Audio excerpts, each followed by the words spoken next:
AITA for refusing to rehome my dog because my friend's child is allergic. I, 32F, have had my golden retriever, Milo, for 6 years.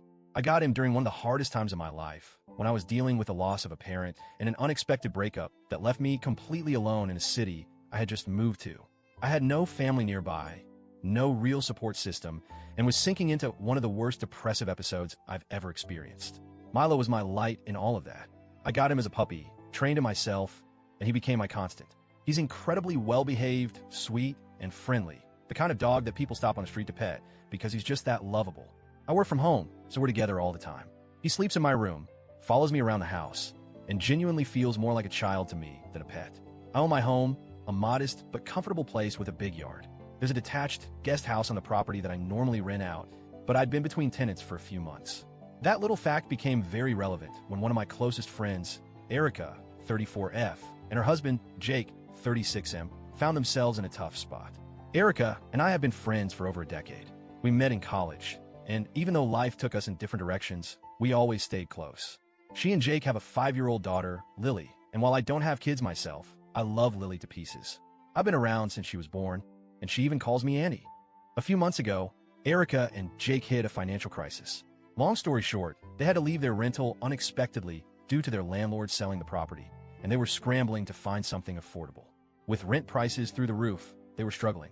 They had a temporary option to stay with Jake's parents, but that was several hours away, and Erica didn't want to uproot Lily from her school if she could help it.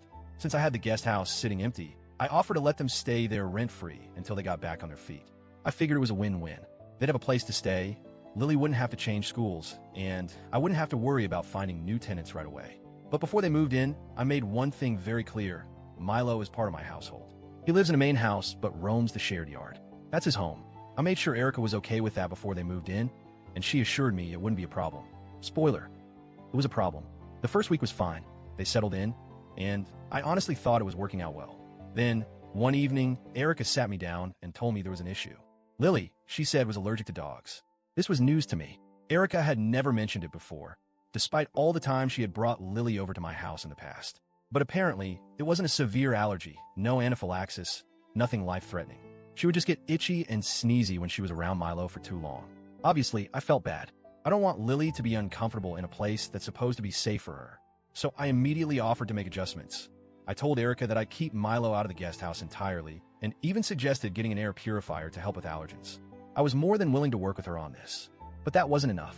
Erica told me that even having Milo in the yard was too much of a risk, and that I needed to rehome him entirely if I wanted them to stay. I actually laughed at first. Like, I genuinely thought she was joking. I said, "Wait, you're not serious, right?"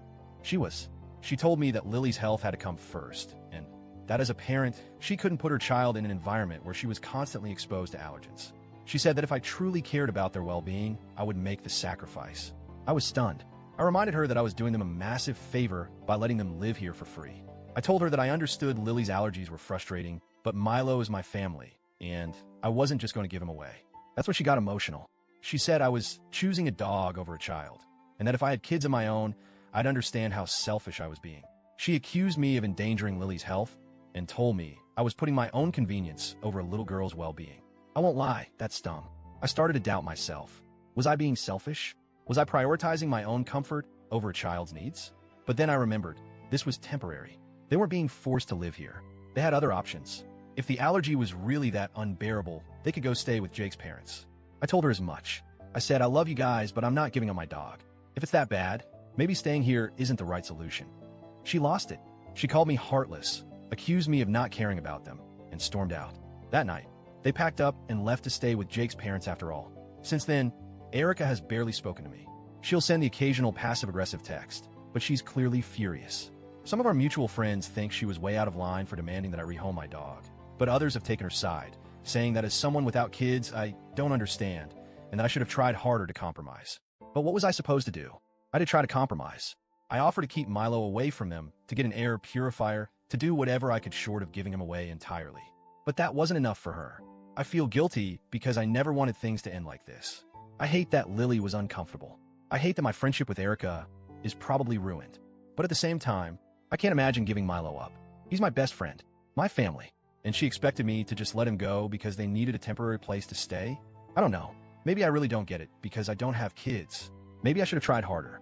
Maybe I should have just let them go without the argument and saved the friendship. So, Reddit, AITA,